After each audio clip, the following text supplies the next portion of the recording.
Master CVV. నమస్కారం.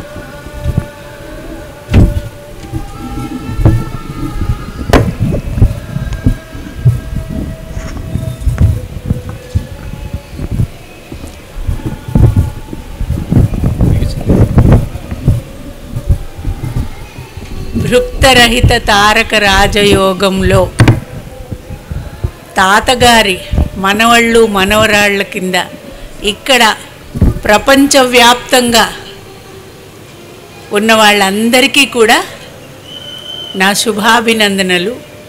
తాతగారి ఆశీస్సులు మనందరినీ ఈ యోగ మార్గంలో సరైన పద్ధతిలో ముందుకు నడిపించి ఆయన అనుకున్నట్లుగా మనం తీర్చిదిద్దుకోగలిగే సామర్థ్యం మనకి ఆయన ఇవ్వాలి అని కోరుకుంటూ ఈ అవకాశం నాకు ఇవాళ ఇక్కడ తాతగారిని తలుచుకోవడానికే వచ్చినందుకు ఎంతో సంతోషిస్తున్నాను.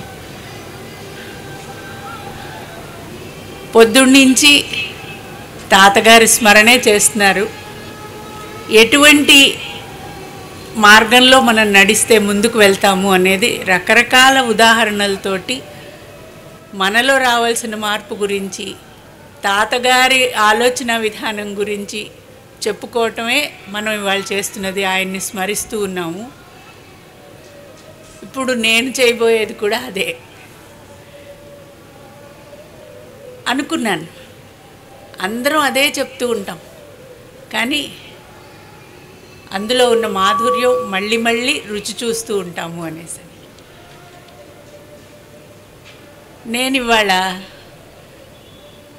తాతగారు వాళ్ళ గురువు గారిని స్వామి అని పిలిచేవారు. స్వామి, ఆ స్వామి అనే పదానికి ఆయన జీవన జ్యోతిలోను ఆకాశ జ్యోతిలోను నేను ఇక్కడ చెప్పే విషయాలకి ఆధారం ఆ పుస్తకాల్లో తాతగారు చెప్పిన వివరాలే. మనందరం ఈ స్వామి అనే పదం చాలాసార్లు వింటూనే ఉన్నాం. మనం నృసింహస్వామి, అయ్యప్ప స్వామి, వెంకటేశ్వర స్వామి, ఏడుకొండల స్వామి, ఇంకా అనంత పద్మనాభ స్వామి, ఈ స్వామి స్వామి స్వామి అంటాం.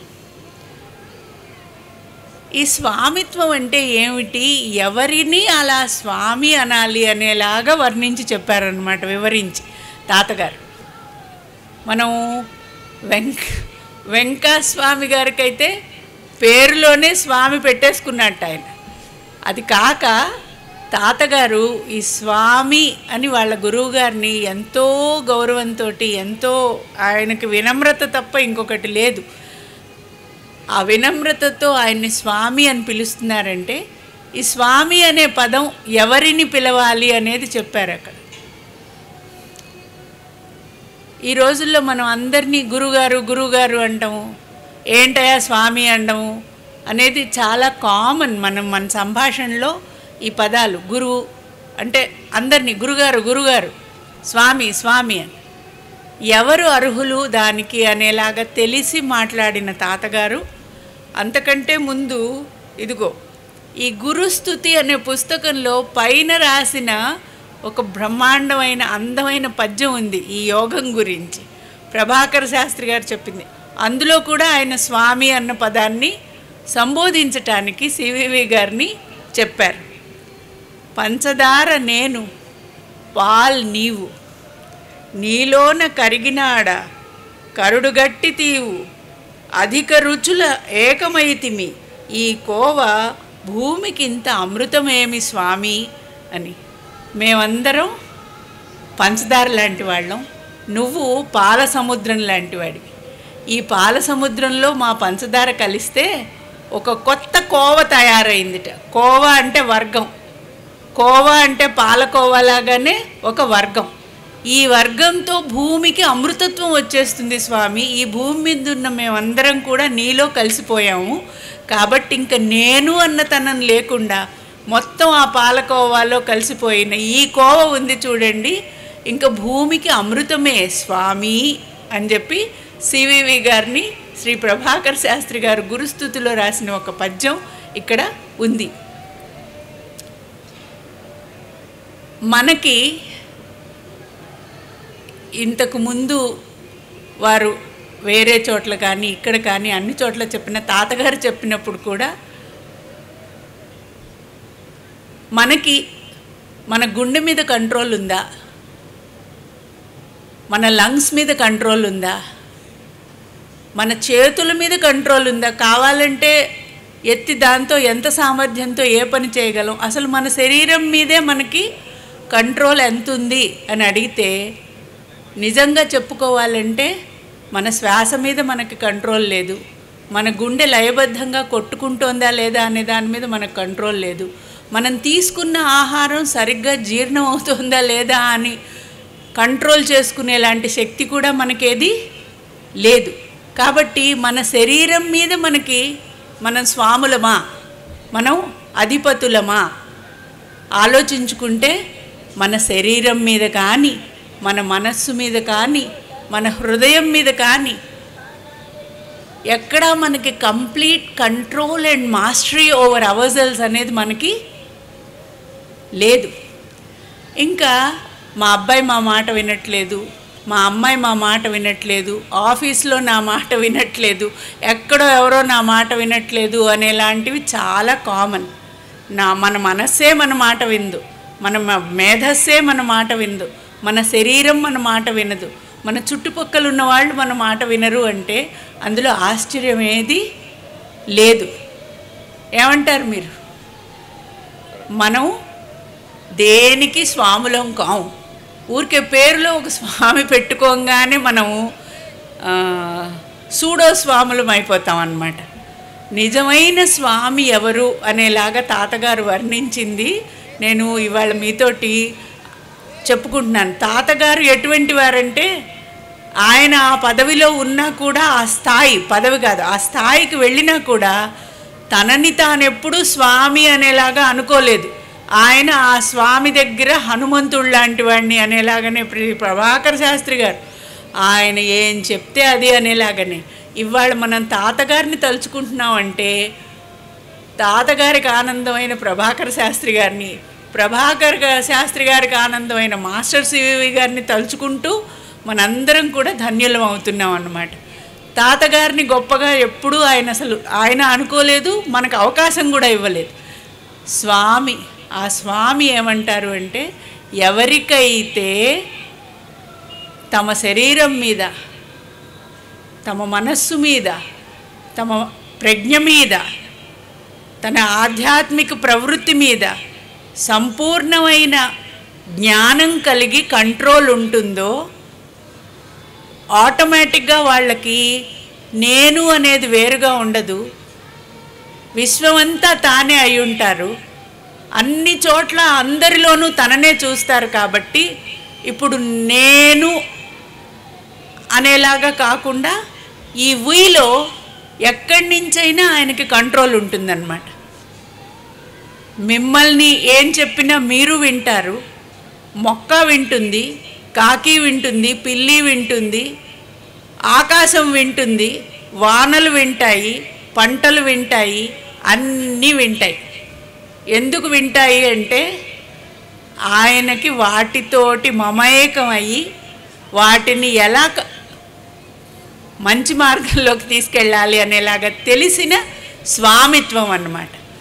ఈ స్వామిత్వం అనేది ఉన్నవారు మాస్టర్ సివివి గారు, శ్రీ ప్రభాకర్ శాస్త్రి గారు, శ్రీ ఎంఎన్ గారు ఈ యోగ మార్గంలో వాళ్లే కాదు, ఆ అనంతతత్వంతో సంబంధం ఉన్నవాళ్ళు.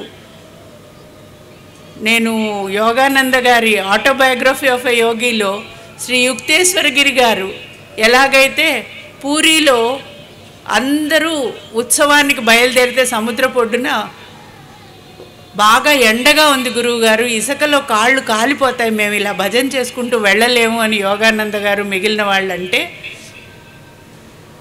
చూసుకుంటాళ్లే అన్న ఒక్క మాటతోటి స్వామిత్వం గురించి చెప్తున్నాను. వాళ్ళేమి భస్మాలు చల్లలేదు, ఏమీ చూసుకుంటారు, అంతా చూసుకుంటారు. వీళ్ళు నడిచినంతసేపు మార్గంలో సన్నటి తుపర పడుతూ ఒక మబ్బు వచ్చి వీళ్ళు చక్కగా కాళ్ళు కాలకుండా భజన చేసుకుంటూ పూరిలో ఇసుకలో తిరిగి వచ్చారు అని చెప్పి రాసుకుంటారు యోగానంద గారు. అలాగే శ్రీ ప్రభాకర్ శాస్త్రి గారి ఇంటి పక్కనే గోశాల దగ్గర అగ్ని వస్తే వాళ్ళ అమ్మాయి గారి నాన్న అక్కడ ప్రమాదం జరిగిపోతుంది అంటే ఆయన వెళ్ళి అంతా బాగుంటుందిలే అనంగానే ఆ అగ్ని చల్లారిపోయి గోవులన్నీ రక్షించబడ్డాయి అని చెప్పి వాళ్ళ అమ్మాయి గారు రాసుకున్నారు. మా నాన్నగారితో నా అనుభవాల్లో ఇది ఒకటి అని. మరి తాతగారు వారం రోజుల పాటు గోదావరి జిల్లాలో తుఫాను మధ్యలో ఆయన అక్కడ మరి పెట్టుకుంటే ప్రోగ్రాం పెట్టుకున్నారు. వారం రోజుల పాటు శ్రీ లక్ష్మణయతీంద్రులు, అనంతకృష్ణ గారు అందరూ వెళ్ళారు. ఆ ఒక్క చోట వాన పడకుండా తుఫాను రాకుండా వేరే చోట్ల వస్తున్నా వీళ్ళ ప్రోగ్రాంకి ఏమీ అడ్డు లేకుండా చక్కగా సాగింది అని చెప్పారు. ఈ ఉదాహరణలు 1-2 నేను ఎందుకు చెప్తున్నానంటే వీరికి మనుషుల మీదే కాదు, ఈ సృష్టిలో ప్రకృతి మీద కూడా స్వామిత్వం ఉంది. వాళ్ళు ఆ స్వామిత్వాన్ని దేనికి వాడుకున్నారు అంటే ఇతరులకి హాని జరగకుండా, ఇతరులకి సౌఖ్యం కలిగేలాగా మంచి కార్యక్రమాలు జరగడానికి వాడుకున్నారు, తమ గొప్పలు చూపించుకోవడానికి కాదు. ఆ స్వామిత్వంలో ఉండే లక్షణంలోనే అహం అనే దానికి చోటు లేదు. మరి తాతగారిలో ఉన్న స్వామిత్వాన్ని ఆయన ఏం చెప్పలే, గురువుగారు అలా చెప్పారు అని వదిలేసేశారు. ఈ స్వాముల గురించి మనం ఇవాళ ఒక నమస్కారం పెట్టుకుని తాతగారు ఆ స్వామి అనే స్టేజ్కి ఎలా ఎదిగారు అంటే చిన్న చిన్నగా గురువులు ఈ ప్రపంచం అనే సముద్రంలో నుంచి గిలక్కొట్టినట్టుగా ముందు వెన్న తీసి దాన్ని కరిగించి నెయ్యి చేసి ఎలా చేస్తారో మనలో నుంచి కామక్రోధాలన్నీ తీసేస్తూ మన గురువులు మన వెంట తోడు పెట్టడం అంటారు. తాతగారు ప్రతి వర్డ్ని 2 సార్లు ఇన్వర్టెడ్ కామర్స్లో పెట్టి మరీ చెబుతారు. గురువులు మన తోడు ఉన్నారన్నమాట. తోడు పెట్టడం అనే పదాన్ని మనం పాలకి చాలా ఈజీగా వాడతాం, కాచిన పాలని తోడు పెట్టడం అని. కానీ గురువులు మన తోడు ఉన్నారన్నమాట. ఆ తోడు ఉండి మనలో నుంచి ఏమేమి తీసేయాలి అనేవి తీసేస్తూ, గురువులు చాలా దొంగలు అని చెప్తారు తాతగారు. ఎటువంటి దొంగలు? చెప్పి తీసేసే దొంగలు, చెప్పకుండా తీసేసే దొంగలు కూడా. అసలు గోపాలకృష్ణుడే పెద్ద దొంగ అనుకుంటే ఈ యోగంలో ఉన్న గురువులందరూ కూడా చాలా పెద్ద దొంగలు. మన ఆపదలన్నింటినీ ఎప్పుడు తాతగారి దగ్గరికి వెళ్ళి కూర్చోగానే నాతోటి మొదటగా ఆయన చెప్పుకునే పద్యంలో, అమ్మా ఆపదామపహర్తారం దాతారం సర్వసంపదాం లోకాభిరామం శ్రీరామం భూయో భూయో నమామ్యహం. ఎంత దొంగలమ్మా మన గురువులందరూ, ఎంత దొంగలమ్మా మన దేవుళ్ళందరూ అంటుండేవారు. అప్పట్లో నాకు అది పెద్దగా అర్థమయ్యేది కాదు, కానీ తాతగారు చెబుతున్నారు కాబట్టి వింటూ ఉంటే ఇప్పుడు చూసుకుంటే జీవితంలో వెనక్కి వాళ్ళు ఎంత పెద్ద దొంగలో మనకు అర్థమవుతుంది. మనకి రావాల్సిన ఎన్ని కష్టాలని, మనకి కష్టం రాబోతోందని మనకి తెలియకముందే వాళ్ళకి తెలుసు. అది వాళ్ళ స్వామిత్వం. వాళ్ళకి కాల పరిమితులు లేవు, గతము భవిష్యత్తు ప్రస్తుతం వర్తమానం అనే తేడాలు లేవు. కాబట్టి మనకి రాబోయే ఆపదలు మనకి తెలియనివి కూడా వాళ్ళు తొలగించే సామర్థ్యం కలవాళ్ళు. ఆపదల్ని అపహరించేస్తారట, మనకి సర్వ సంపదలు ఇస్తారు. అంటే ఇప్పుడు చాలామంది ఏమండి ఇక్కడికి వచ్చి దండం పెట్టుకున్నా కూడా ఇంకా ఈ కష్టాలు ఉన్నాయండి అంటే, ఇంకా నయం అంటే ఏంటంటే అసలు ఏ స్థితిలో ఉండేవాళ్ళమో మనం ఆయన మన ఆపదలు హరించకపోతే మనకు తెలియదు. మనం ఇంకా ఆలోచిస్తున్నాము, పక్క వాళ్ళ గురించి ఆలోచించుకునే సామర్థ్యం పెంచుకుందుకు ప్రయత్నిస్తున్నాము. ఒక మహాభక్తుడిని ఇందాక మనకి సివివి గారు వాళ్ళు 100 జన్మలు అంటే మనకి లక్షల జన్మలైనా అన్నారు. ఒక భక్తుడికి నీకు ఈ చింత చెట్టు మీద ఉన్న ఆకులన్నీ జన్మలున్నాయి అన్నట్టు ఎవరో నారదుడో ఒక గొప్ప ఆయన. చింత చెట్టు మీద ఉన్న ఆకులన్నీ జన్మలు అంటే మనమైతే అయ్య బాబోయ్ అనుకుంటాం. ఆ భక్తుడు ఓష్ ఇంతేనా, ఈ చింత చెట్టు మీద ఉన్న ఆకులేనా, ఏం బెంగలేదు, నేను త్వరగా దాటేస్తాను అనుకున్నట్ట. ఆ ఆలోచన విధానంలో వచ్చే తేడాతోటి మన వెంట గురువులు ఉంటే మనం ఎలా వెళ్తాము, మన వెంట గురువులు లేకపోతే ఎలా అధైర్యపడతాము అనడం కోసం చెప్తున్నాను. వాళ్ళు మన వెంట ఉండడానికి తాతగారు ఈ రోజున ఎక్కడ ఉండి ఉంటారు తాతగారు అనేది నాకు డౌట్ వచ్చింది. ఎక్కడ ఉండి ఉంటారు తాతగారు? ఇక్కడే ఉండుంటారు, ఎక్కడో పుట్టి కూడా ఉండుంటారు. ఎందుకంటే మా తాతగారు అన్న పుస్తకంలోనూ రాస్తారు, తాతగారే చెప్తారు,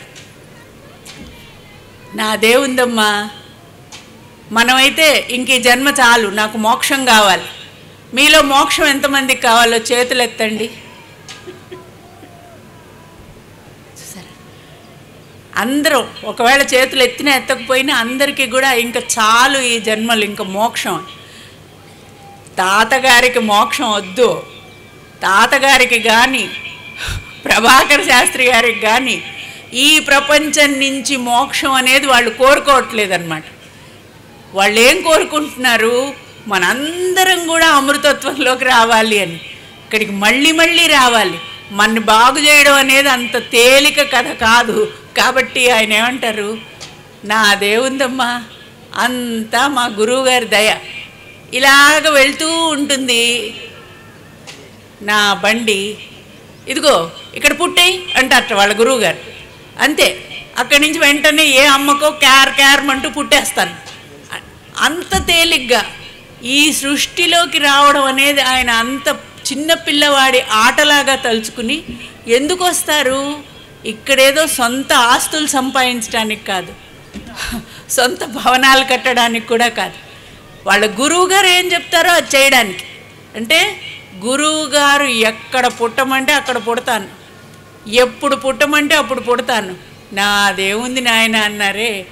ఆ లక్షణమే కనుక మనకు కూడా వస్తే ఈ యోగంలో మనం కూడా తాతగారు మీరు మమ్మల్ని ఎక్కడ ఉంచితే అక్కడ ఉంటాం, మీరేం చేయమంటే అది చేస్తాం అనగలిగితే నిజమైన సరెండరెన్స్ తాతగారికి ఎలాగ శ్రీ ప్రభాకర్ శాస్త్రి గారి మీద ఉందో మనకి కూడా అది ఏర్పడుతుంది.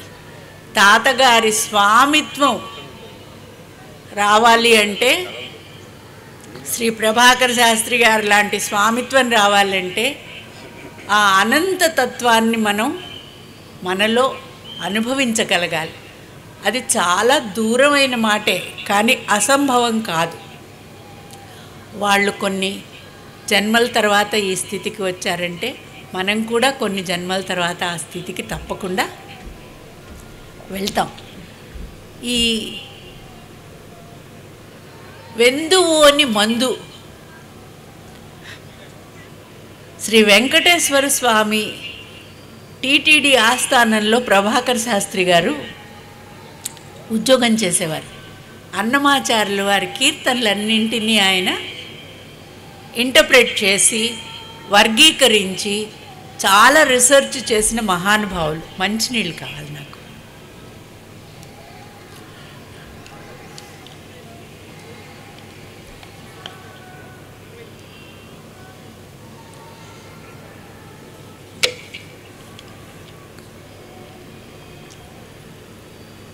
ఆ వెందువోని మందు అనే కీర్తనలో డేటు టైము ఎక్స్పైరీ లేని మందుట. వెంకటేశ్వర స్వామికి దండం పెట్టుకుంటే అన్నమాచార్యుల వారు చెప్పే ఆ మందు, దీనికి టైము డేటు ఎక్స్పైరీ లేదు, దీన్ని ఎవరు తీసుకున్నా మనలో ఉన్న కల్మషాలన్నింటినీ తొలగిస్తుంది, మనకి సంపూర్ణంగా తెలియవలసింది తెలియజేస్తుంది, మనని ఆనందంగా ముందుకు తీసుకెళ్తుంది అనేలాంటి కీర్తనది. తాతగారికి భాగవతం చదువుతున్నా యోగమే కనిపిస్తుంది. శ్రీ ప్రభాకర శాస్త్రి గారికి అన్నమాచార్యుల వారి కీర్తనలు చదువుతున్నా సివివి యోగమే కనిపిస్తుంది. అది చాలా సహజం.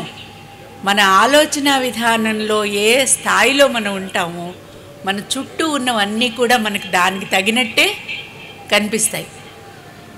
ప్రభాకర శాస్త్రి గారికి వెంటనే అరే, అన్నమాచార్యుల వారు వెంకటేశ్వర స్వామి గురించి రాసిన ఈ కీర్తన మన సివివి యోగందే కదా అనిపించేసింది. మన సివివి యోగంలో కూడా మనం అదే కదా చేస్తున్నది. ఆయనకి సంపూర్ణంగా సరెండర్ అయ్యి ఆయన ఇచ్చే ఆ వెందువోని మందు, ఆ మందు ఏమిటి? మాస్టర్ సివివి నమస్కారం అనుకోవటం, ఇంకేమీ చెయ్యక్కర్లేదన్నది. దానితోటి మనము ఈ సముద్రం లాంటి అనంతమైన సాగరాన్ని, జన్మలని దాటి ముందుకు వెళ్తామని చెప్తున్నారే. మనం మాస్టర్ గారికి అలా సరెండర్ అయ్యామంటే మన మాస్టర్ గారు అదే చెప్పటానికి మన దగ్గరికి వచ్చిన ఆ పరబ్రహ్మం అనేసి ప్రభాకర శాస్త్రి గారు తన అనుభవాల్లో రాసుకున్నారు. తాతగారు ఈ వెందువోని మందు ఎప్పుడు ఎవరికి ఎలా ఇవ్వాలి, ఎంత ఇవ్వాలి అనే దాని గురించి అనుకుంటూ, ఇవాళ ఇక్కడ ఉన్న వాళ్ళందరూ తాతగారు మన మధ్య ఉన్నారు అని శ్రీ యోగానంద గారు చెప్పినట్టు మన మధ్య ఉన్నారు అని మనం నమ్ముతున్నాం. ఎంతమంది నమ్ముతున్నారో ఒకసారి చెయ్యొద్దండి. అందరికీ నమస్కారం. అది చాలా సత్యం. ఇప్పుడు మనకి తాతగారు మన మధ్య ఉన్నారు అన్న నమ్మకం లాంటిది లేని కొంతమంది శరీరానికే పరిమితమై ఉన్నారు శ్రీ ప్రభాకర శాస్త్రి గారు అనేలా అనుకున్న వాళ్ళని తాతగారు కొన్ని సందర్భాల్లో ఎదుర్కోవటం జరిగింది. ఒకసారి ఒక ఆయన ఈ యోగంలో ఉన్న ఆయన్ని తాతగారి దగ్గరికి వచ్చి నాకు కడుపు నొప్పిగా ఉంది అన్నారు. అంటే తాతగారు తన దగ్గర పక్కనే ఉన్న ఒక జామకాయ తీసి ఆయన చేతిలో పెట్టారట. తినండి, తగ్గిపోతుంది, మీకు అంతా చూసుకుంటారు గురువుగారు అని. ఆయన వెంటనే, ఇదేమిటయ్యా, కడుపు నొప్పిగా ఉందంటే జామకాయ ఇస్తావు తినమని, కడుపు నొప్పి పెరుగుతుంది, ఎలా తగ్గుతుంది అంటే, గురువుగారి దయతోటి, అంటే గురువుగారు ఉన్నప్పుడైతే గురువుగారి దయతో తగ్గుతుందని నువ్వు అంటే అది ఒప్పుకుంటాను. కానీ ఇప్పుడు ఎక్కడున్నారు ప్రభాకర శాస్త్రి గారు? ప్రభాకర శాస్త్రి గారు లేనప్పుడు మరి ఆయన ఉన్నప్పుడు చెప్పిన మాట నువ్వు చెప్తే నాకేంటి అనేలాగా బెంబేలు పడిపోయాట. అప్పుడు తాతగారు ఆయనకి చెప్పారట, శ్రీ ప్రభాకర శాస్త్రి గారు అప్పుడు ఎంత ప్రభావంతో ఆ మాట చెప్పారో ఇప్పుడు కూడా ఆ మాటకి అంతే ప్రభావం నాయన. కాబట్టి నువ్వు నిర్భయంగా ఈ జామపండు తిను, నీకేమీ అవదు అని చెప్తే ఆయన సరే ఎలాగోలా గుండె చిక్కబట్టుకుని తిన్నాడు. నిజంగానే ఆయన కడుపు నొప్పి ఆ జామకాయ తిన్నాక తగ్గిపోయింది. తాతగారు శ్రీ ప్రభాకర శాస్త్రి గారి మీద నమ్మకం అంటే ఆయన శరీరంతో ఉన్నప్పుడే అనేలా కాకుండా ఎవరికైతే ఉంటుందో వారే ఈ యోగంలో ముందుకు నడిచేవారు. కేవలం శరీరానికే పరిమితమై ఉంటాయి శక్తులు అనేలాగా అనుకునేవారు కారు అని ఎలా చెప్పారో శ్రీ తాతగారు ఇవాళ మనం 34వ వర్ధంతి. ఇది కేవలం మన తృప్తి కోసం, అంటే ఒక జ్ఞాపకం కింద మనందరం ఇక్కడ కలిసి ఆయన గురించి తలుచుకోవటం కోసం చేసుకున్న ఒక ఏర్పాటు. అంతకు మించి ఆత్మకి ఎలాగైతే మరణం లేదో తాతగారికి కూడా మరణం లేదు. ఆయన ఎప్పుడూ మన మధ్యనే ఉన్నాడు. అప్పుడు శరీరంతో ఉన్నప్పుడు ఒక చోటికి పరిమితమయ్యాడు ఆయన. ఆయన పుస్తకాల్లో ఆయన చేసిన వింతలు విశేషాలు చదివితే ఆయన ఎక్కడో ఉంటే ఇంకెక్కడో ఒక మహాతల్లి విసిగి ఆత్మహత్య చేసుకోవాలనుకుందిట. వాళ్ళ ఊరి దగ్గరే ఒక మహాతల్లి బావిలో దూకి ప్రాణత్యాగం చేయాలి, ఎంతకీ ఈ వ్యాధులు పోవట్లేదు అనేసి. తాతగారు ఎక్కడో ఉన్నారు, గోదావరి జిల్లాలోనో కాకినాడలోనో ఎక్కడో ఉన్నారు, రాజమండ్రిలో ఉన్నారు. రాత్రంతా ఆ బావి దగ్గర తాతగారు ఆ బావి గట్టు మీద తిరుగుతూ ఉన్నారట. ఆవిడ ఎప్పుడు వెళ్ళి దూకుదామన్నా అక్కడ తాతగారు కదలరు. తెల్లారిపోయింది, ఆవిడ లోపలికి వచ్చి కూర్చుంది. అప్పుడు తాతగారు వచ్చి, ఎందుకమ్మా ఇలాంటి పని చేసావు అని అడిగి, సరే ఆవిడ కర్మ తీరి ఆవిడకి అదృష్టంతో ఆరోగ్యం వచ్చే సమయం వచ్చింది. ఈ బాధలు ఎవరికి చెప్పుకోలేనంత ఎక్కువగా ఉన్నాయి తాతగారు, నేను ఇంకా అని అంటే సరే తగ్గించారు. కానీ ఎందుకు చెప్తున్నానంటే ఆయన ఒకచోట ఉన్నాడు అనే పరిమితత్వం ఆయన శరీరంతో ఉన్నప్పుడే లేదు. ఇంకా ఇప్పుడు ఆయన ఎక్కడ ఉన్నాడు అనే డౌట్ మనకు అస్సలు అక్కర్లేదు. ఆయన ఇందుగలడు అందులేడను సందేహము వలదు, చక్రి సర్వోపగతుండు, ఎందెందు వెదకి చూచిన అందందే కలడు అన్నట్టు శ్రీ కొత్త రామకోటయ్య స్వామివారు సర్వవ్యాపి. ఆయన అంతటా ఉన్నారు. కానీ ఆయన పేరు చెప్తే ఆయన ఊరుకోరు. ఆయనకున్న గొప్ప లక్షణం ఏమిటంటే, నన్ను నా పేరు పెట్టి చెప్తావా, ఆయనే ఆయన పేరుని ఒప్పుకోలేదు. మీ పేరేమిటండి అనగానే మనందరం చాలా గొప్పగా డాక్టర్ వరలక్ష్మి, శ్రీ యోగానంద, ఇంకో శివానంద అని పేర్లు చెప్పుకుంటాం. ఆయనకు అసలు ఆ నేను అనే తత్వం ఎంత లేదంటే, చూశాను ఆయన, నన్ను రామకోటయ్య అంటారు అంటే ఆయనకి నిరంతరం జ్ఞానం ఏమిటంటే, నేను ఈ శరీరం కాదు, లేకపోతే నేను ఈ శరీరానికే పరిమితం అవ్వలేదు. నేను అనేది దీనికి మించిన చాలా. అది ఆయనకి ఎప్పుడు తెలిసింది? మనం అందరం మళ్ళీ మళ్ళీ తలుచుకునేదే, శ్రీ ప్రభాకర్ శాస్త్రి గారి దగ్గరికి వెళ్ళి మొదటి రోజు ఆయన దండం పెట్టుకోగానే ఆయనకి లోపల నుంచి ఒక ఆనందమైన చిరునవ్వు వచ్చింది.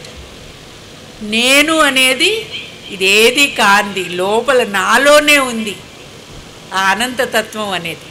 ఎప్పుడైతే అది తెలుస్తుందో, ఇది నాది, ఇది నేను అనేది ఆయనకి లేదు. ఆయన ఒకసారి తల వంచి దండం పెట్టిన తర్వాత శ్రీ ప్రభాకర్ శాస్త్రి గారికి ఇంకా మళ్ళీ ఆ తల పైకి లేవటం అనేది ఇంకొకసారి దండం పెట్టాల్సిన అవసరమే లేనంత సరెండరెన్స్ అన్నమాట. భగవద్గీతలో 19వ అధ్యాయం అని చెప్తారే, సర్వధర్మాల్ని పరిత్యజించిన పూర్ణ భక్తుడి కింద ఆయన. ఎవ్వరిలోనూ ఏ తేడాలు చూడకుండా అంతటా గురువుగారినే చూసిన మహనీయుడు. ఆ స్వామి అంతటా చూసింది తన గురువుగారినే. అంతటా ఆయనకున్నది ప్రేమతత్వమే. మనకి ఆయన ప్రేమతత్వం చెప్పుకోవడానికి కూడా అసలు మనకి ప్రేమతత్వం అంటే ఏంటో తెలిస్తే ఆయన చెప్పేది అర్థమవుతుందండి.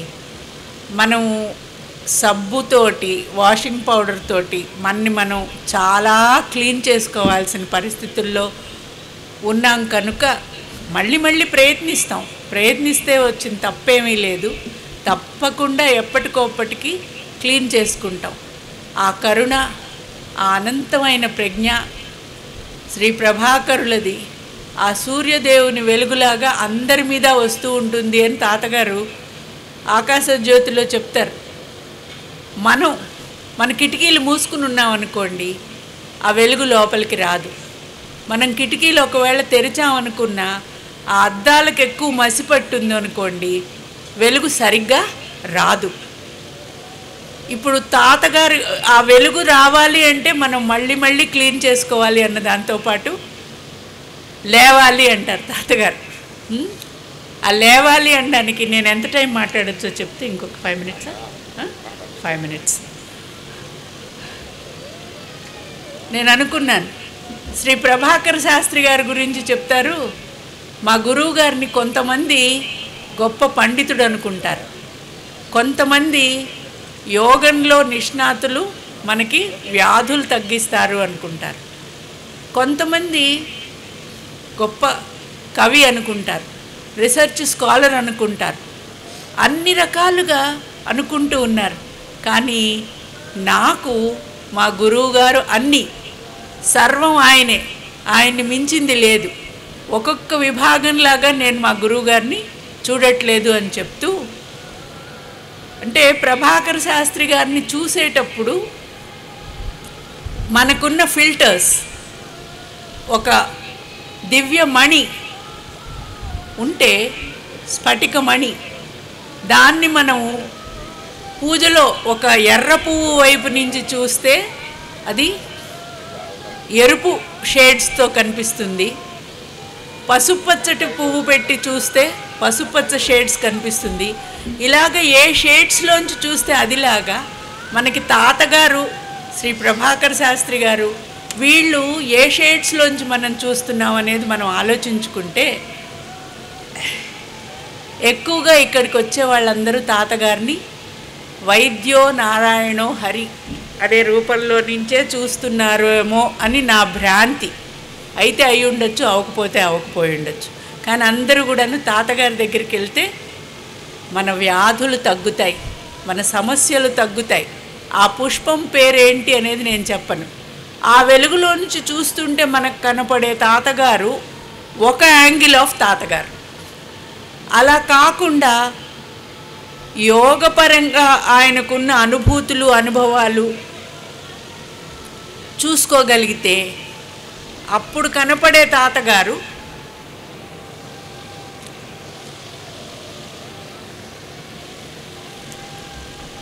మనం కేవలం ఈ వ్యాధులు తగ్గిన తర్వాత అమ్మయ్య తాతగారికి నిజంగా మహిమ ఉంది. ఇక్కడికి వచ్చిన వాళ్ళలోనే కొంతమంది మేము మరి తాతగారికే దండం పెడుతున్నాం, మాకు ఇంకా ఎందుకు తగ్గలేదు అని అడిగేవాళ్ళు ఉన్నారు. అంటే తగ్గితే తాతగారి దయ, తగ్గకపోతే తాతగారి దయ లేదు అనుకునే స్థాయి నుంచి మనం ఏదైనా ఆయన ఇచ్ఛతోటి జరుగుతుంది అనుకునేలాగా మనం ముందుకు కదలగలిగితే అప్పుడు తాతగారు చెప్తారు, ఈ 4 రంగుల పుష్పాల్లో నుంచి చూస్తున్నంతసేపు మీకు ఆ స్ఫటికం యొక్క నిజమైన కాంతి కంటే ఈ రంగులు, మీలో నుంచున్న రంగులు కనిపిస్తాయన్నట్టుగా కాకుండా మీరు కొంచెం పైకి లేవాలి అంటారు. పైకి లేవడం అంటే కూర్చున్న వాళ్ళు లేవడం అని కాదు, ఆధ్యాత్మికంగా మీరు పై స్థాయికి వెళ్ళి చూడగలిగితే ఈ తేడాలు ఎందుకున్నాయి, ఈ పరిమితత్వం ఎందుకుంది అనేది చూసుకుంటూ దానికంటే పైన ఉన్న ఆనందాన్ని మనం, సర్వవ్యాపిత్వాన్ని మనం చూడగలుగుతామని చెప్పి చెప్తారు. ఒక టాపిక్లోంచి ఇంకో టాపిక్లోకి వెళ్ళే ఉండుంటాను, కానీ అంతా కూడా తాతగారి దయతోటే. పాండిచేరి వెళ్ళినప్పుడు తాతగారి అనుభూతి కూడా ఇదే. నేను, మా తమ్ముడు ఎప్పుడు నవ్వుతూ ఉంటాడు, అందరూ రకరకాలు, ఇప్పుడు ఇక్కడ అందరూ వాసుదేవ అని దండం పెట్టుకుంటారు కదండి, ఒకళ్ళనొకళ్ళు చూస్తే వాసుదేవ అంటారు. శ్రీ సత్యసాయి కానీ సాయిబాబాది అంటే సాయిరామ్ అంటారు. జిల్లెళ్ళమూడమ్మవారి దగ్గరికి వెళ్తే జై హోమాత అంటారు. ఇంకొక చోటికి ఇంకెక్కడికో వెళ్తే జై శ్రీరామ్ అంటారు. ఏదనుకుంటున్నా పాండిచేరి వెళ్ళినప్పుడు తాతగారు అక్కడ ఒక బోర్డు చూశారట, కులము, మతము, వర్గము ఇటువంటి విభేదాలు లేని, జాతి విభేదం లేని, మత విభేదం లేని చోటికి నువ్వు వచ్చావు అని చెప్పి రాసి ఉందిట అరవిందుల ఆశ్రమంలో సమాధి దగ్గర. ఓహో, నేనైతే సరైన చోటికే వచ్చానే అనుకున్నారట తాతగారు. అనుకుని శ్రీ అరవిందుల సమాధి దగ్గర కూర్చుని కళ్ళు మూసుకున్నారట. నువ్వు సరైన చోటికే వచ్చావు, లే అన్నారట అరవిందులు తాతగారితోటి యోగా దీంట్లో. తాతగారు వెంటనే లేచి నుంచున్నారట. ఆ లేచి నుంచోటం కాదు నేను అన్నది, ఆ తేడాల కంటే పైకి ఎలాగైతే ఈ 4 రంగుల పుష్పాల్లో నుంచి లాగా నువ్వు పైకి లేవాలి అని నాకు అర్థం అవ్వలేదులేండి. అయినా నేను ఈ యోగం కాదు, మాది కుంభకోణం సివివి యోగం అని చెప్పారు తాతగారు. అప్పుడు శ్రీ అరవిందులు ఓహో, కుంభకోణ సత్యం, తిరుపతి సత్యం, ఒంగోలు సత్యం, పాండిచేరి సత్యం అనే ఇన్ని సత్యాలు ఉన్నాయా బాబు అని అడిగారట. వెంటనే తాతగారు పైకి లేచినట్టయింది. సత్యం అనేది ఒక్కటే. నేను ఇలా ఆలోచించటం అనే దాన్ని శ్రీ అరవిందులు తొలగించారు అనుకుని అర్థమైంది స్వామి ఇప్పుడు అని కూర్చున్నారట. ఇప్పుడు ధ్యానం చేసుకో అని చెప్పారట శ్రీ అరవిందులు.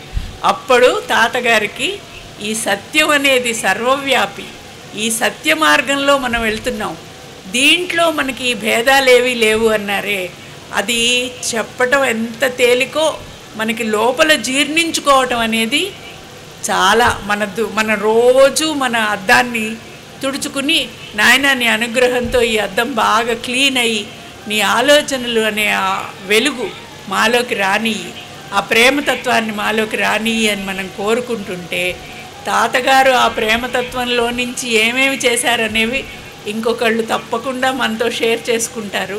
ఆయన మన మధ్య ఉన్నారు, మన చుట్టూ ఉన్నారు, ప్రపంచం అంతా వ్యాపించి ఉన్నారు, అప్పుడు ఉన్నారు, ఇప్పుడు ఉన్నారు.